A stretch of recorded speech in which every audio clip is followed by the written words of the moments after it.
మీరు లేదా మీ వారిలో ఎవరైనా ఫిట్స్ మందులు వాడుతున్నారా? అది ఫిట్స్ కాకపోవచ్చు.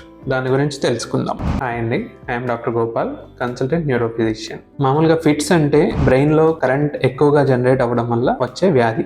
సూడో సీజర్స్ లేదా సైకోజెనిక్ నాన్ ఎపిలెప్టిక్ సీజర్స్ అంటే బ్రెయిన్లో ప్రాబ్లం లేకుండా మనిషి యొక్క మానసిక సంఘర్షణ వల్ల స్ట్రెస్ హ్యాండిల్ చేయలేక బయటకి ఫిట్స్ రూపంలో వచ్చే లక్షణాలు. కానీ ఇందులో బ్రెయిన్లో కరెంట్ ఎక్కువ జనరేట్ అవ్వడం అనేది ఉండదు, బ్రెయిన్ నార్మల్ ఉంటుంది. రెండోది, సూడో సీజర్స్లో బ్రెయిన్ స్కాన్ కానీ ఈఈజీ కానీ రెండు నార్మల్ ఉంటాయి. ఏ పరీక్షల్లోనూ మనకు కాజ్ అనేది ఐడెంటిఫై అవ్వదు.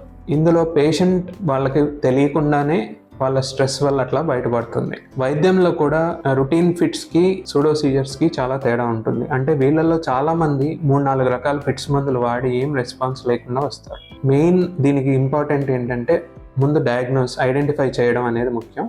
దాంతోపాటు పేషెంట్కి కౌన్సిలింగ్, అసలు ఏ మానసిక సంఘర్షణ ఉందో ఐడెంటిఫై చేసుకొని దానికి ప్రాపర్ కౌన్సిలింగ్, మానసిక వ్యాధి నిపుణుల కన్సల్టేషన్ తీసుకోవడం అనేది ముఖ్యం. ఈ లక్షణాలు ఉంటే దాన్ని నిర్ధారించుకోవడానికి మీరు మీ దగ్గరలో ఉన్న న్యూరాలజిస్ట్ని కన్సల్ట్ అవ్వండి, లేదా మీరు నన్ను కూడా సంప్రదించవచ్చు ఆరోగ్య హాస్పిటల్లో.